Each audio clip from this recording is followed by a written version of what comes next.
Hai teman-teman, perkenalkan nama saya Nurul Atifah, NIM 255512016. Di sini saya ingin mewawancarai dua narasumber. Nah, ikutin terus ya videonya. Ya. Halo teman-teman. Jadi, saya di sini ingin bertanya lagi dengan narasumber yang lain. Di sini kita sedang bersama. Halo teman-teman, namaku Dimas Anugrah Wicaksono dan aku dari Teknik Informatika. Kak Dimas ada nggak sih belajar di informatika itu matkul Pancasila? Jika ada, saya mau tahu nih pemahaman kamu tentang Pancasila sebagai dasar ideologi. Bagaimana? Boleh dijabarkan? Oke, Pancasila sebagai ideologi ya. Kalau di Teknik Informatika, yang kami tetap ada belajar Pancasila karena kami kami kan bergelut di bidang media digital dan sebagainya begitu kan. Melihat Pancasila sebagai ideologi dasar negara ini menjadi hal yang harus kami pahami. Kenapa begitu?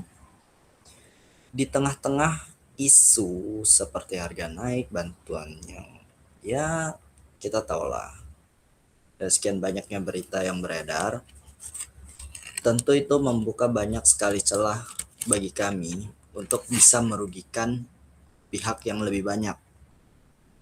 Nah, peran Pancasila itu di sini. Pancasila digambarkan sebagai ideologi dasar negara supaya kita-kita itu tidak berbuat sesuatu yang bersifat merugikan orang yang lebih banyak. Ya, itu jadi semacam filter juga lah. Jadi nggak sekadar teori aja kita belajar Pancasila, tapi lebih ke cara pikir gimana harusnya ini bisa bermanfaat dan bukannya merugikan orang lain gitu. Baik. Jadi intinya itu kenapa Pancasila itu dijadikan dasar ideologi negara agar kita itu tetap aware lah ya, kayak jangan sesuka hati melakukan sesuatu gitu. Saat bertindak ingatlah bahwa di si di negara ini punya aturan, betul? Benar sekali, benar. Karena Pancasila itu, kalau menurut saya pribadi, itu sudah mencakup semua hal, mulai dari ketuhanan, keadilan, kemanusiaan, bahkan persatuan. Apakah Anda sendiri sudah menerapkan Pancasila itu? Apakah maksud saya tuh apakah kamu yang mmm, tetap tetap akan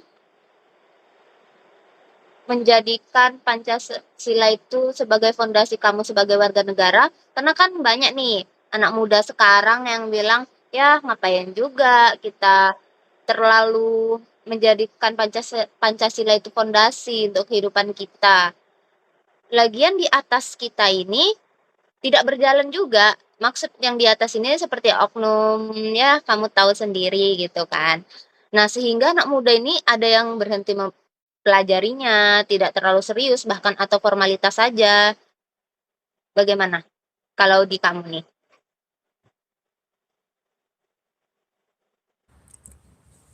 Oke, kalau di saya sendiri, saya mengedepankan lebih ke arah kemanusiaan, rasa peduli kita kepada sesama. Hmm, Pancasila itu bukan yang sesuatu yang superior, tapi kita bisa ambil beberapa atau bahkan lebih bagus kalau semuanya yang diterapkan ke kehidupan kita gitu. Terkait dengan orang-orang yang berpikir Pancasila itu tidak perlu diterapkan karena orang-orang yang di atas sedang bermain dengan Pancasila itu sendiri. Menurut saya, disitulah pentingnya pembelajaran pendidikan kewarganegaraan yang diberlakukan sejak dini. Supaya apa? Supaya kita itu bisa lebih aware dengan kondisi negara. Kita tahu kondisi negara sedang hancur-hancurnya. Saya tidak bilang sehancur itu, cuman ya kita bisa definisikan seperti itu kan. Dengan melihat kondisi seperti itu, seharusnya kita para penerus bangsa, kita bergejolak untuk membenahi sistem ini. Entah bagaimanapun itu caranya.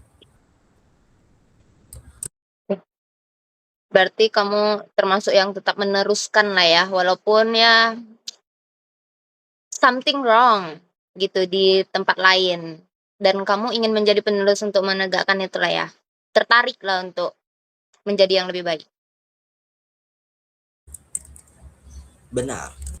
Ya, saya tertarik untuk membenahi struktural. Tidak, secara sistema saya tertarik untuk mengubahnya. Kenapa? Karena saya sudah muak sekali melihat ketidakadilan yang terjadi di hampir penjuru negeri ini. Berarti kamu pernah nggak mengalami saat di tongkrongan atau sama pacar kamu atau sama keluarga dan kerabat, ya pokoknya yang dekat banget nih, ada perbedaan pendapat loh tentang Pancasila. Gimana tuh kamu menghadapi mereka?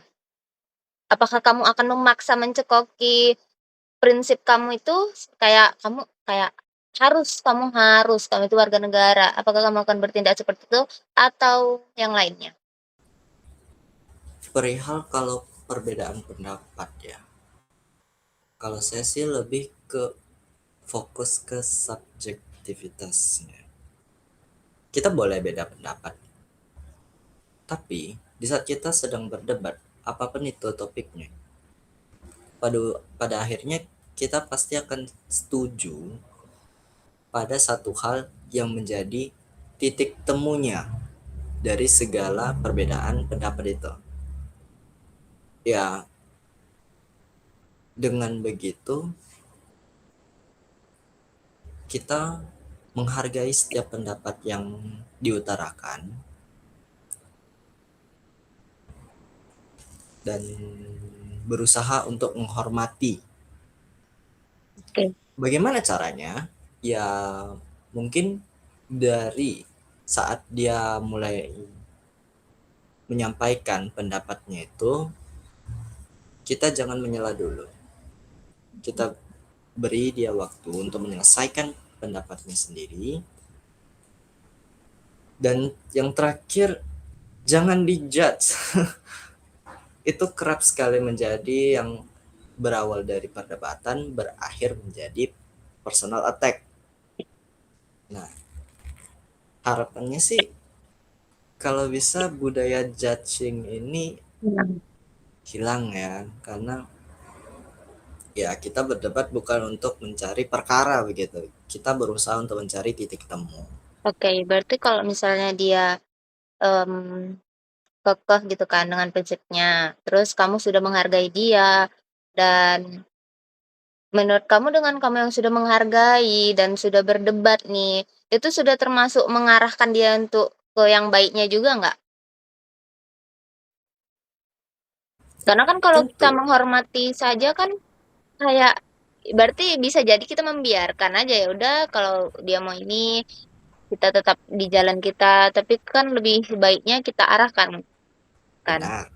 Jadi perdebatan itu sudah artinya di kamu itu sudah mengarahkan lah ya, kamu sudah berusaha juga. Ya, kita usahakan supaya tidak melenceng arahnya gitu. Baik, untuk pertanyaan terakhir nih, maaf ya kalau banyak tanya. Oke, yang Sebagai terakhir, Gen Z yang berpikir kritis, kita tahu atau kita juga pernah mendengar kalimat tentang Pancasila itu seperti meja statis. Meja statis ini tuh dari pandangan kamu gimana nih? Apa sih meja statis itu? Kok Pancasila dibilang meja statis? Meja statis ya. Oke. Ini konsep yang dulu dipopulerkan oleh Soekarno nggak sih? Iya, betul. Oke, langsung ke pertanyaannya aja kayaknya. Ya. Kalau menurutku sih meja statis itu artinya gini, Pancasila itu nggak ikut berubah setiap trennya, iris wariris gitu. Nah, tapi yang jadi masalah adalah sekarang yang berubah itu justru cara orang ngegunain mejanya itu. Betul. Mereka menggunakannya cuman sebagai formalitas pas lagi butuh-butuhnya doang. Ya, gimana ya? Menurutku kalau Pancasila dibilang meja statis itu masuk akal sih. Dia tetap ada di situ, dia nggak berubah even situasinya lagi chaos atau ya begitulah. Cuma yang jadi masalah kan sekarang tuh banyak banget ya kelihatannya kalau mejanya ada nih, tapi orang-orang kayak pura-pura nggak lihat gitu. Let's say kita bicara soal isu harga yang lagi naik, distribusi yang kadang-kadang nggak fair, sampai hal-hal yang menyentuh kemanusiaan gitu loh. Respon yang terlihat itu berbeda-beda, tergantung siapa yang kena gitu. Well, it's a bit ironic to be honest, karena kita selalu ngomongin soal hal dasar, tapi pas ada real case, Even itu simple case, ya malah berujung kayak selektif gitu loh. Like dipakai cuman kalau lagi cocok. ya kayak masalah Ya. besar, masalah besar simple banget bisa jadi kecil, masalah kecil bisa besar banget sampai. Nah, masalah kecil ini tuh bagi orang rakyat yang kecil yang terkenanya gitu ya. Kayak Benar, itulah yang salahnya itu mereka yang menggunakan meja itulah ya. betul. Berarti Ya meja, sebagai that's why. sebagai sebagai Gen Z menurutku kita mesti lebih aware aja sih, kayak jangan cuma terima aja gitu, tanya ini beneran masih sesuai dasarnya nggak sih, Protes ya. atau cuma kayak cuman jadi pajangan doang. Oh, So ya, Pancasila itu tetap, tapi cara kita ngejalaninnya aja yang harus terus dikritisi gitu loh. Kalau enggak ya mejanya tetap bakalan ada, tapi secara functionally-nya ya it's gone, oke. hilang. Terima kasih kepada Kak Dimas yang sudah mau telah memberikan saya kesempatan dan memberikan waktunya kepada saya untuk diwawancarai. Halo teman-teman, maaf kalau ini ribut karena aku lagi di jalan untuk mencari strangers. Tujuannya untuk aku wawancarain. Jadi ikut aku, temenin aku untuk mencari strangers yang bisa aku wawancarai tentang Pancasila sebagai dasar ideologi negara. Anggap aja ini mic, mari kita cari orangnya ya. Kira-kira siapa ya guys yang harus kita wawancarai? Ada orang nih. Kak, maaf, boleh minta waktunya sebentar? Saya di sini mau ngewawancarain kakak untuk mempertanyakan tentang negara kita nih.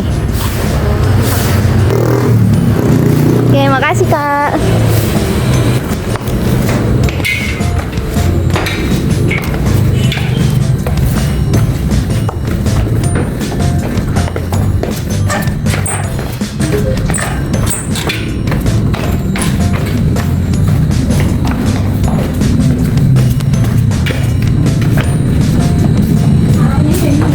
Baik, terima kasih telah menyempatkan waktunya.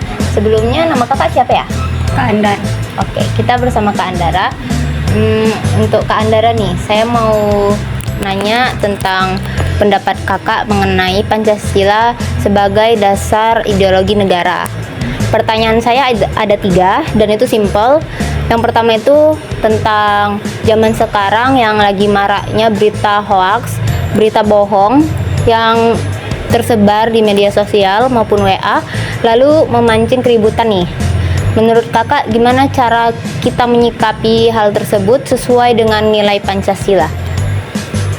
Jujur, di sosmed itu kan emang toksik banget ya, apalagi kalau udah beda pendapat. Kalau dibawa ke dalam nilai Pancasila, intinya saling respect aja sih. Kita juga harus punya critical thinking supaya nggak gampang kemakan hoax. Di sila ketiga itu kan persatuan ya. Jadi daripada kita ikutan war di sosmed, mending kita saring aja informasi yang masuk. Jangan sampai jempol kita itu malah menimbulkan perpecahan karena ego kita masing-masing. Untuk pertanyaan kedua, menurut Kak Andara nih, tentang kegiatan seperti kerja bakti atau gotong royong maupun membantu tetangga yang sedang kesusahan itu termasuk pengamalan dari Pancasila nggak sih? Atau itu hanya sekedar kegiatan orang zaman dulu?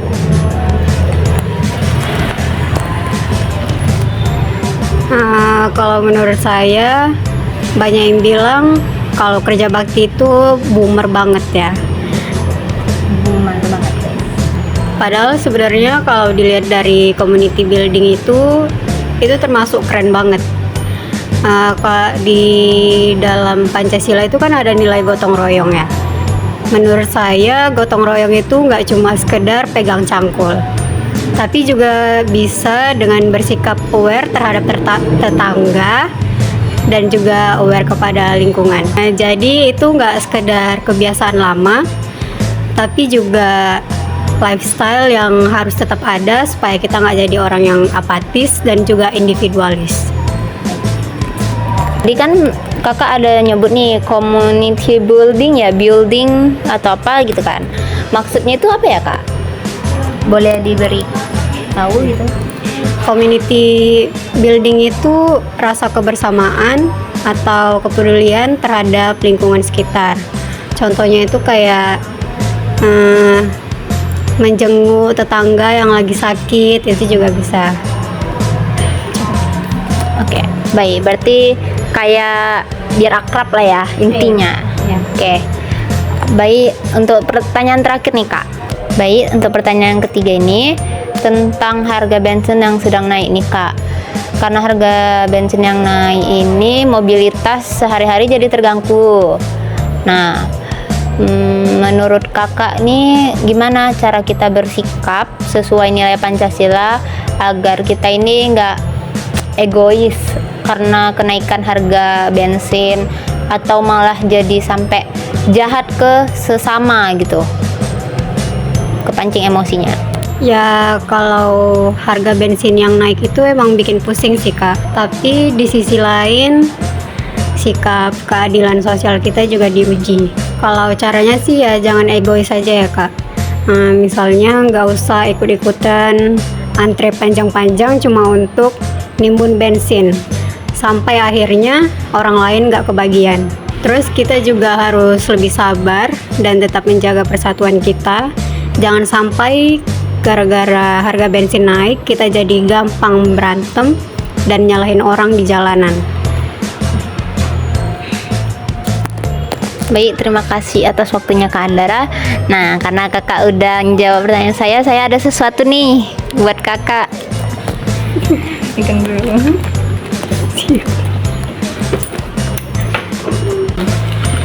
Ini kak.